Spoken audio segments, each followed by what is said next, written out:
versículo 1 ao 7. Vamos ler responsivamente. Gostaria, pois, que soubesses quão grande luta venho mantendo por vós, pelos laodicenses e por quantos não me viram face a face, para que o coração deles seja confortado e vinculado juntamente em amor, e eles tenham toda a riqueza da forte convicção do entendimento, para compreenderem plenamente o mistério de Deus Cristo, em quem todos os tesouros da sabedoria e do conhecimento estão ocultos. Assim digo, para que ninguém vos engane com raciocínios falazes. Pois, embora ausente quanto ao corpo, contudo em espírito estou convosco, alegrando-me e verificando a vossa boa ordem e a firmeza da vossa fé em Cristo. Ora, como recebestes Cristo Jesus, o Senhor, assim andai nele. Nele radicados, edificados e confirmados na fé, tal como fostes instruídos, crescendo em ações de graças. Amém. Amém. Senhor Deus, nós estamos aqui diante do Senhor, diante da Tua Palavra. Agradecemos muito ao Senhor a presença de cada pessoa, e nós cremos que é o Teu Espírito quem nos conduz, nos traz e nos abençoa. Abra nossa mente, nosso coração, não me deixe diminuir a Tua Palavra e fala conosco. Que seja uma noite proveitosa para as nossas almas, em nome de Jesus. Amém. Amém. Irmãos, nós vamos continuar meditando aí no livro de Colossenses. Hoje é vida cristã e maturidade espiritual. Então nós já estamos meditando nesse primeiro capítulo, várias pregações aí, né? Nós já vimos aí no capítulo 1 aí a essência, a natureza da igreja. Já vimos aí vivendo uma vida de modo digno e agradável a Deus. Já vimos a primazia de Cristo. O último que nós vimos foi Cristo em vós, a esperança da glória.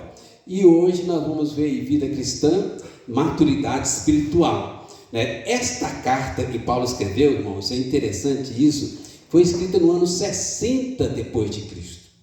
Então veja bem, Jesus Cristo morreu aproximadamente no ano 33.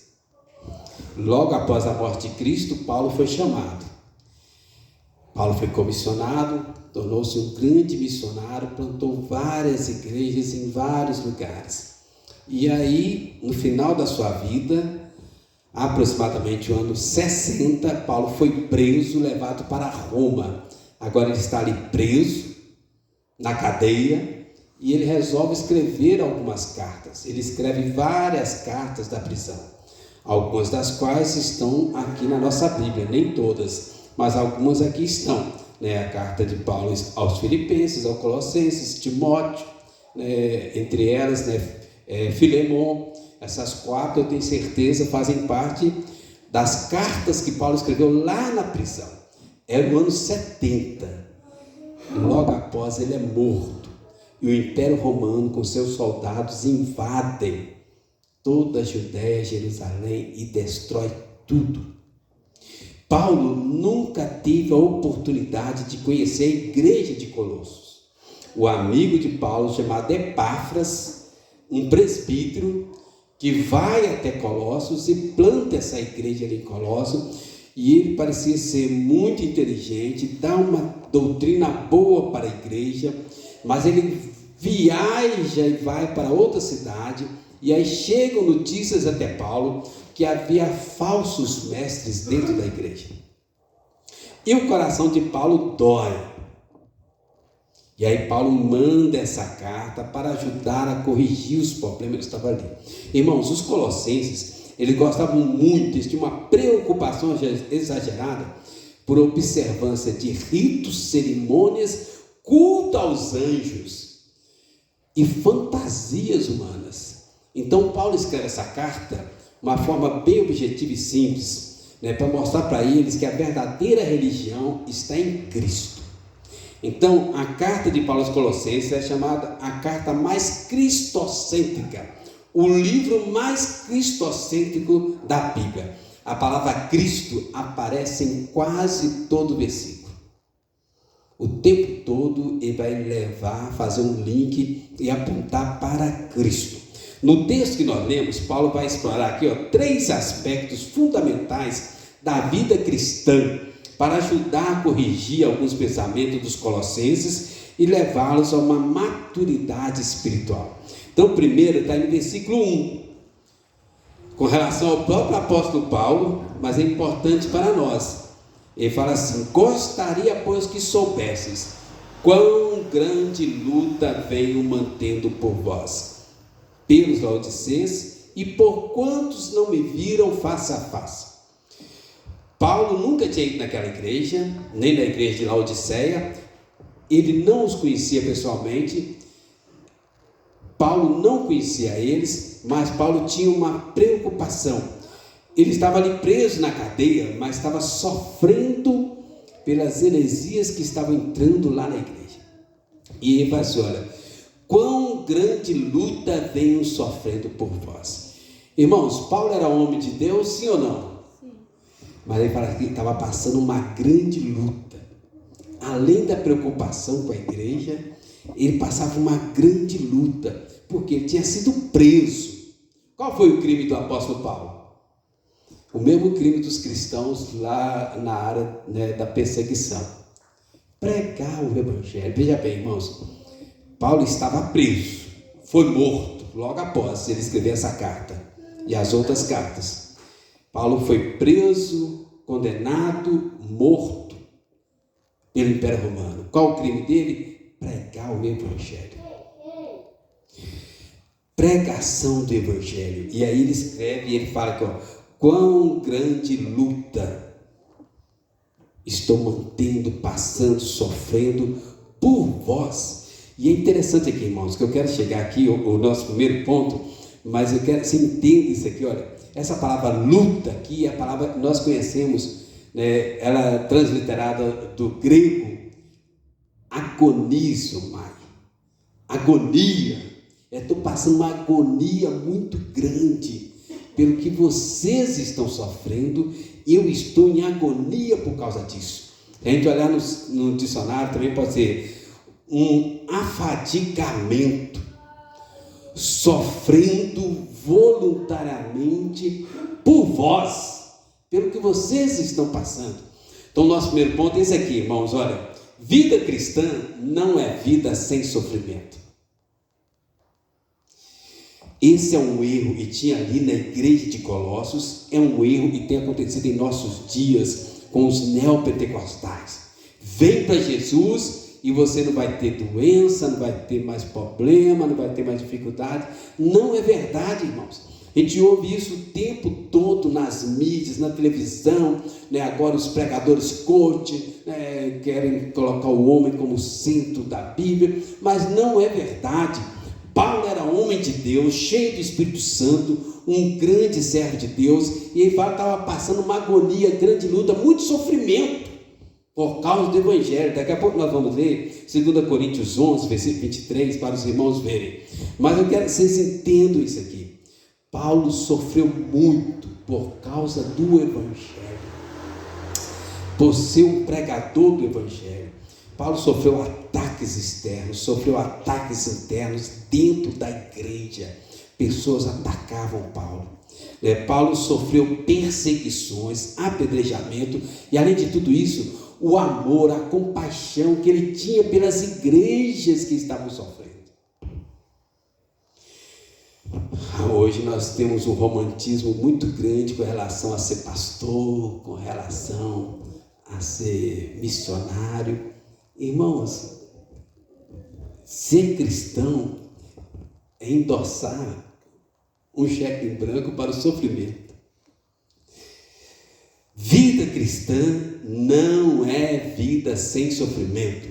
Às vezes a gente começa a questionar: Deus não me ama, Deus não importa, ou Deus não tem poder, por que eu estou passando por isso, por que eu estou sofrendo isso? O sofrimento faz parte da raça humana. Você ser crente, fiel, dedicado, dizimista, uma pessoa de oração, leitura da Bíblia, não te dá garantia que você não vai sofrer. Paulo era isso tudo que eu falei com vocês. e sofreu. Lembra de Jó? Aí ele fala assim, lembrava da paciência de Jó. O próprio Deus dá testemunho de Jó. Porque aí você pode pensar assim, não, se fosse o pastor Ronaldo, bom, é um pecador miserável, merece sofrer. Mas agora olha para Jó. Paulo também, talvez alguns poderiam falar, Paulo era perseguidor, Paulo ajudava a matar crente, ele merece sofrer. Mas agora olha para Jó. O que Jó fez de errado? O próprio Deus dá testemunho, crente, íntegro, reto, temente a Deus, se desvia do mal. Jó sofreu ou não? Muito. Talvez um dos que mais sofreu aqui na terra. Estão entendendo, irmãos? Às vezes olhando a nossa vida, eu mereço sofrer, com certeza mereço sofrer por causa dos meus próprios pecados, do meu ego, mereço sofrer. Paulo, talvez olhando a lei da retribuição, né, que ele tinha perseguido e matado crentes, agora aquele que andava ao lado dele o perseguia, entenderam? Enquanto Paulo estava perseguindo e matando os crentes, aquelas pessoas o apoiavam. Quando Paulo parou de perseguir e se tornou um seguidor, os seus amigos passaram a persegui-lo. Paulo se preocupava muito com as igrejas. Além dessa perseguição, do sofrimento, né, os ataques, ele ainda sofria vendo que as igrejas estavam passando, irmãos. Passando as necessidades, as heresias, os falsos mestres. Paulo não conhecia os cristãos ali em Colossos. Os cristãos de Colossos não conheciam o apóstolo Paulo, mas o sofrimento, a preocupação por causa deles era real. Porque Paulo era cristão. Paulo foi um grande homem de Deus, realizou muitas coisas para Deus, mas não foi sem sofrimento, lutas, provações e tentações. Eu quero que isso fique bem claro para nós, irmãos, porque atualmente nós vemos muitas igrejas neopentecostais falando que o crente não pode passar sofrimento, e aí quando vem o sofrimento na nossa vida, a gente se torna um desigrejado, ou então cai no vício, ou então suicídio. Por que acontece essas coisas? A pessoa que achava que ela era intocável, aí quando vem a luta, quando vem a prova, ela fica sem chão, e aí ou ela vai para o vício, uma droga, uma depressão, ou uma situação extrema. Nós precisamos entender isso, né? Nós vemos muitos pastores presbiterianos acomodados. Nós precisamos orar para Deus tirar o comodismo dos pastores presbiterianos. Nós precisamos orar para Deus tirar o comodismo dos crentes presbiterianos. Nós precisamos orar para Deus dar graça e força para nós na hora da provação e da perseguição. Porque ser crente não significa vacina contra a perseguição. Pelo contrário, vai ter sofrimento, vai ter perseguição, né? Deus nos livre de acontecer como o apóstolo Paulo. Quão grande luta venho mantendo por vós. Olha lá, irmãos, rapidinho, segunda carta de Paulo aos Coríntios, capítulo 11, né? Algumas páginas, poucas aí, olha. Capítulo 11, versículo 23. Olha o que Paulo fala. São ministros de Cristo? Falo como fora de mim. Eu ainda mais, em trabalho muito mais em prisões, açoites, sem medida, perigos de morte muitas vezes. 5 vezes recebi dos judeus uma quarentena de açoites, menos 39 açoites, ele recebeu 5 vezes. 39 era o número máximo, senão ele podia recorrer ao tribunal superior e ser libertado da prisão. Então eles deram nele 5 vezes 39 e ele não pôde recorrer nenhuma vez e continuou preso. Está lá em Deuteronômio isso.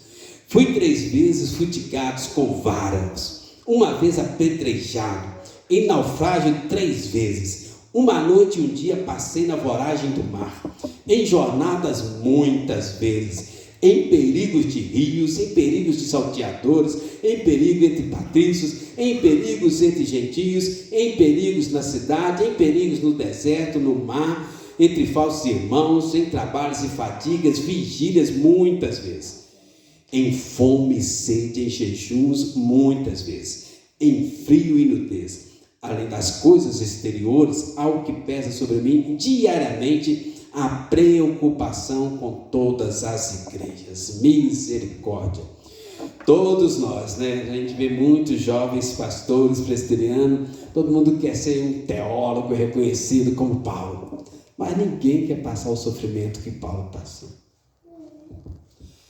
Ninguém quer comer a comida que ele comeu, né? Mas eu quero que a gente guarda isso. Se Paulo sofreu, se Jó sofreu, nenhum de nós está livre do sofrimento.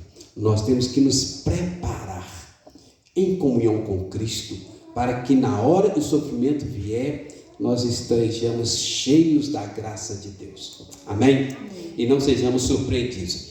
Volta lá Colossenses 2, versículo 2 até o 4. Segundo ponto nosso aqui, ó. Vida cristã, além de ser, né, uma expectativa do sofrimento que nos amadurece, também sabedoria e conhecimento de Cristo. Versículo 2: para que o coração deles seja confortado e vinculado juntamente em amor, e eles tenham toda a riqueza da forte convicção do entendimento, para compreenderem plenamente o mistério de Deus, Cristo, em quem todos os tesouros da sabedoria e do conhecimento estão ocultos. Assim digo, para que ninguém vos engane com raciocínios falazes. Irmãos, esse texto é muito importante. Vida cristã implica aí, ó, sabedoria e conhecimento de Deus. Cristo é o mistério de Deus revelado no Evangelho. Até a vinda de Cristo havia um mistério oculto no Antigo Testamento. Na plenitude dos tempos, Deus enviou o seu Filho, Cristo.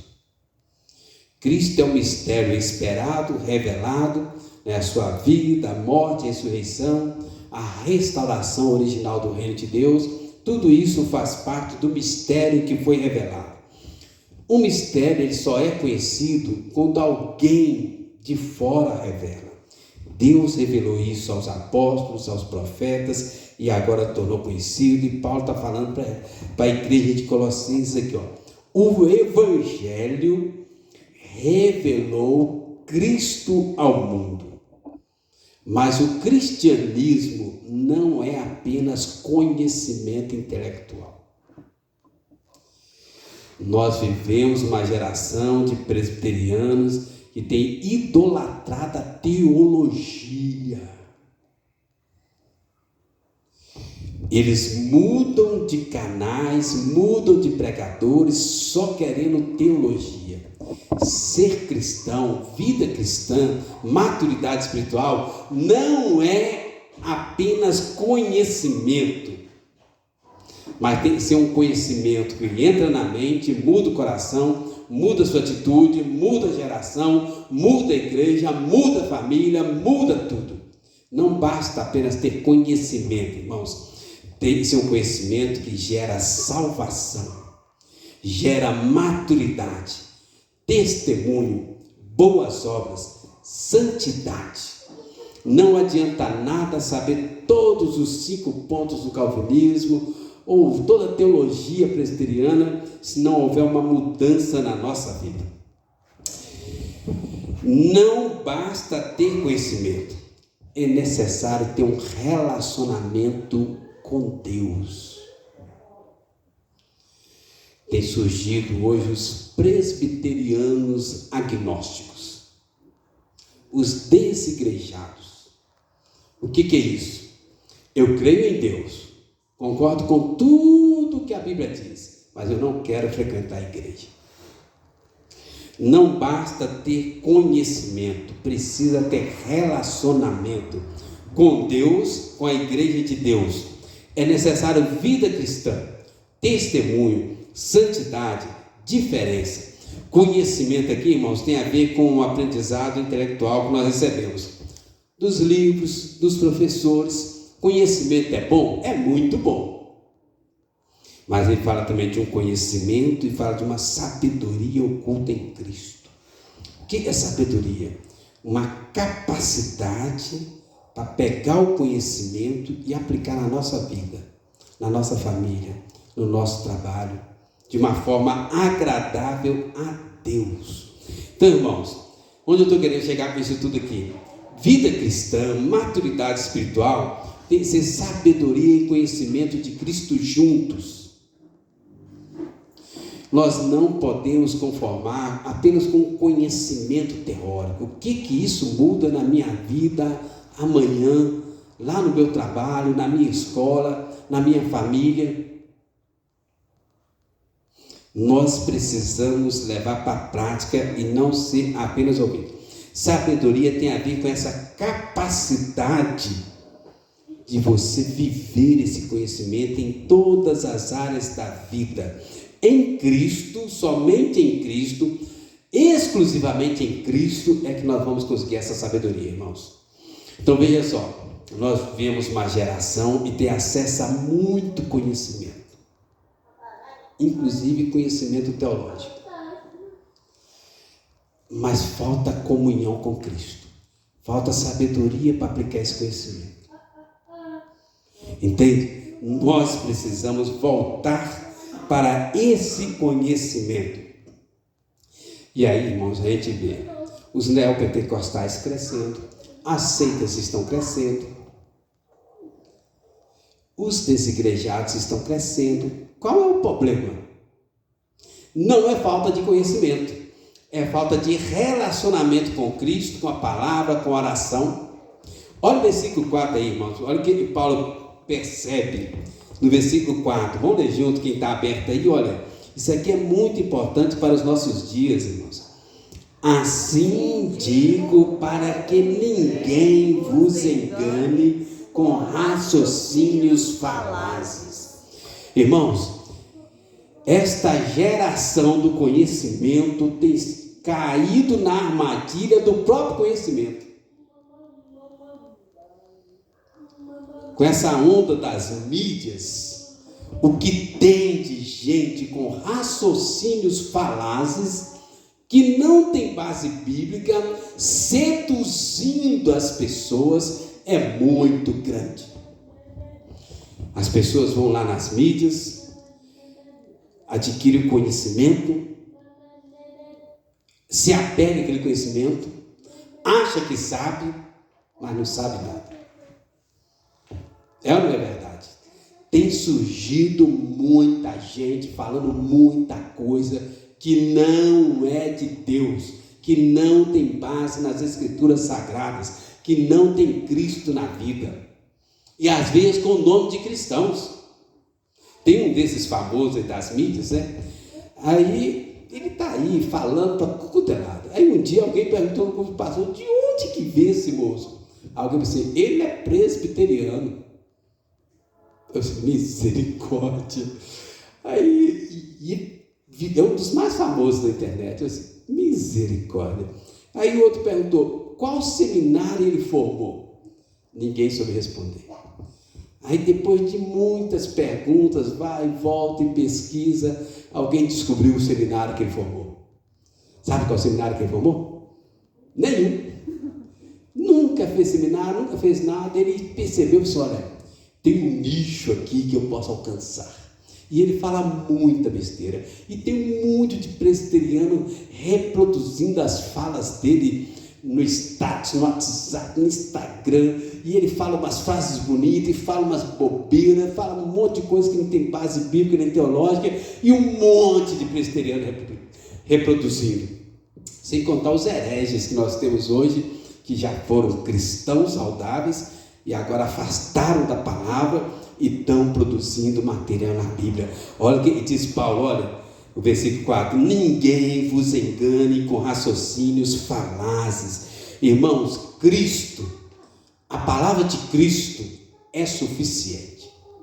Nós não precisamos buscar orientação em nada mais além de Cristo. Nós temos que tomar muito cuidado com esses pregadores midiáticos que só tem a mídia. Então, a primeira pergunta que tem que fazer é: qual é a igreja desse homem que está falando? Antes de ouvi-lo, pergunta: qual é a igreja? Segundo, isso que ele está falando está na Bíblia? Onde? Se ele não pode te mostrar um versículo na Bíblia, não creia, não dê crédito. No dia que nós batizamos, fazemos a nossa profissão de fé, o que nós afirmamos? Qual é a nossa única regra de fé e prática? Qual que é? Então, se não está na Bíblia, irmão, por que nós vamos crer e acreditar? E eu falo para você, tem alguns muito famosos, de carinha bonita, outros de cara feia, produzindo muita coisa que não é de Deus. E aí nós vemos essa geração, milhares de desigrejados, evangélicos não praticantes, neopentecostais. Esse pessoal estão abastecendo as seitas, travestidos de pastores, com o nome de pastores, mas que não tem ovelha e não pastoreia ninguém. Eu não vou falar o nome, primeiro porque está sendo gravado, e segundo que alguns de vocês vão ficar morrendo de raiva, e é bem provável que tenha alguém aqui que reproduza a coisa deles. Então, você precisa ter critério. É de Deus? Vamos ver se está na Bíblia. Vamos ver qual que é a igreja dele. Não podemos aceitar raciocínios falazes. Muita gente está sendo seduzida e iludida com esses pregadores da mídia. E vai de acordo com o coração da pessoa, e quer ficar em casa, não quer ficar ouvindo o pastor falar coisa que ele não gosta, né? Porque quando você está em casa, você escolhe quem você quer. Ah, esse pastor não estou gostando não, estou falando muito de pecado. Ah, esse aqui está falando de adultério. Ah, esse aqui está falando muito de dinheiro. Deixa eu escolher um que vai me agradar. E aí cai nessas armadilhas. Falsos mestres, raciocínios falazes, que pegam os incautos navegantes das mídias e enche a cabeça deles de bobeiras, e daí a pouco nós temos mais um desigrejado, frustrado, decepcionado. Com Deus? Não. Com a igreja? Não. Decepcionado com o próprio ego, ídolo, né? Com a sua própria mente, que ele buscou e se perdeu no meio daquilo, e agora não sabe mais onde buscar. Mas vamos caminhar. Então, vida cristã não significa que não vai ter sofrimento. Vida cristã precisa da sabedoria e conhecimento em Cristo. Cristo é suficiente. E mais nada além de Cristo. E se não está na palavra de Cristo, não creia. O último, vida cristã também, irmãos, tem que buscar uma maturidade espiritual. O cristão, ou ele está crescendo, ou ele está diminuindo. No caso nosso aqui, nós vamos crescer para baixo, né? Olha aí, versículo 6, versículo 7. É um versículo muito lindo. Vamos ler juntos? Ora, como recebestes Cristo Jesus, o Senhor, assim andai nele. Nele radicados e edificados e confirmados na fé, tal como fostes instruídos, crescendo em ações de graças. Vida cristã, maturidade espiritual. Nós temos que buscar um alvo, nós temos que ter um norte, maturidade espiritual. Nós não podemos nos conformar com uma vida cristã medíocre, sem crescimento, sem desenvolvimento. Como acontece isso, irmãos? A profundidade espiritual está aqui no texto. Nós vamos ver que ela não acontece por acaso. Tem que regar, tem que semear, tem que esforçar, tem que disciplinar. Esforço, luta, disciplina, dedicação. Nós começamos aí alguns grupos de discipulados, né? O pessoal aí começou, eu acho, né, que estão gostando muito. Mas ninguém quer sair do seu comodismo. Dói. A gente tem que mudar horários, a gente tem que ter perseverança. Meus colegas que estão fazendo o discipulado lá, É uma grande bênção o discipulado. Só tem 2 problemas. Qual que é? Primeiro é o pastor sair do comodismo para fazer isso, porque vai dar trabalho demais para o pastor. E segundo, os membros da igreja sair do comodismo para participar. Mas se você conseguir esse movimento, vai ter uma igreja madura, espiritualmente falando, não é para cair do pé e machucar. Uma igreja madura, crente, firme, radicada, né? Edificada, confirmada na fé. Irmãos, este é o caminho da maturidade espiritual. Olha aí, versículo, né, fala: andai nele, em Cristo, sob a direção de Cristo, a palavra de Cristo, a comunhão com Cristo, o poder do Espírito Santo, a orientação do Espírito. Significa viver como Jesus viveu, simplicidade, humildade, amor. Irmão, nós precisamos entender isso, ó. Desde o dia que você aceitou Jesus, recebeu Jesus, a vida de Jesus foi colocada dentro de você, e Jesus nunca mais vai te largar. Ah, pastor, mas eu pequei, eu afastei. Irmão, não importa. A Bíblia fala que quando alguém se entrega a Jesus, Jesus nunca mais larga. Olha o filho pródigo, abandonou a casa do pai, foi para longe. Jesus o abandonou? Não, logicamente não. Até que ele caiu em si, voltou para a casa do pai, e foi aquela festa. Andai nele, colado com Jesus, conectado com Jesus, o nome de Jesus colado em nós, e nós precisamos viver com Jesus diariamente, irmãos. Em Colossenses 1:10, que nós já meditamos, né? Fala assim, olha, versículo 10, no capítulo anterior: a fim de viverdes de modo digno do Senhor, para o seu inteiro agrado, frutificando em toda boa obra, crescendo no pleno conhecimento de Deus. Maturidade espiritual tem a ver com andar conectado com Jesus, mas radicados nele. Olha o versículo 7, nele, radicados, né? O que é radicados? Essa palavra aí vem da palavra ritzo, que tem raiz, lançar raiz para baixo, estar firmado, arraigado, raízes profundas. Irmãos, nós precisamos criar raízes biblicamente, doutrinariamente, teologicamente, na palavra, em Cristo. Crente sem raiz também é levado pela chuva. Lá em Efésios 3:17, algumas páginas falam assim, olha, sobre isso, né? E assim habite Cristo no vosso coração pela fé, estando vós arraigados, alicerçados em amor. E vai falar de Cristo depois. Então, andai nele, maturidade espiritual. Radicados nele, maturidade espiritual. Edificados nele, aí tem a ver com uma construção, com alicerce, né? Do qual Cristo é a nossa base, a pedra. Nós precisamos ter Jesus como nosso fundamento. Nós precisamos crescer em cima da rocha que é Cristo. E aí fala, confirmados na fé.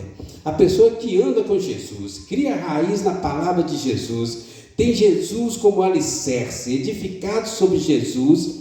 Então ele fala, confirmados na fé, estabelecido, fortalecido, maturidade espiritual. Irmãos, essas metáforas todas aqui são para apontar a necessidade de nós buscarmos maturidade espiritual. Nós precisamos renovar a nossa aliança com Deus diariamente, na palavra, com Cristo, a comunhão. Nós não podemos acomodar. Os cristãos devem permanecer firmes na fé. Os cristãos, aqueles que estão em Cristo, devem resistir, aprender a resistir as tentações da carne, do mundo, do diabo. Irmãos, a carne, o mundo e o diabo não dão folga. Até na velhice isso vai perseguir a gente.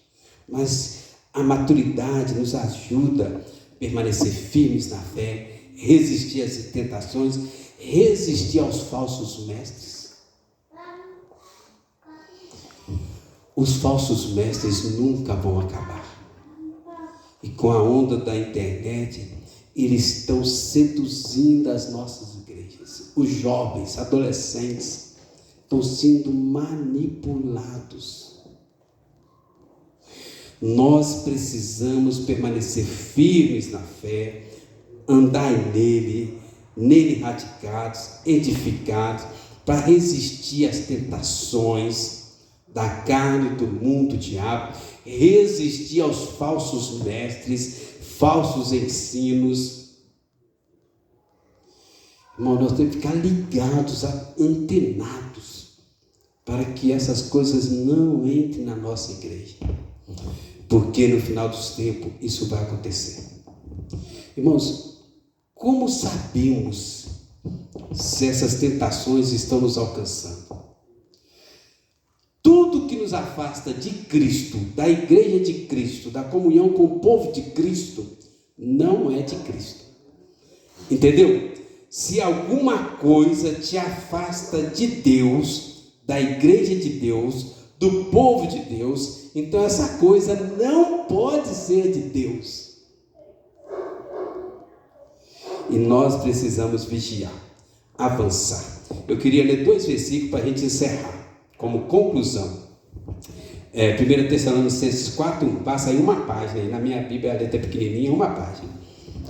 1 Tessalonicenses 4, versículo 1. Vamos ler juntos?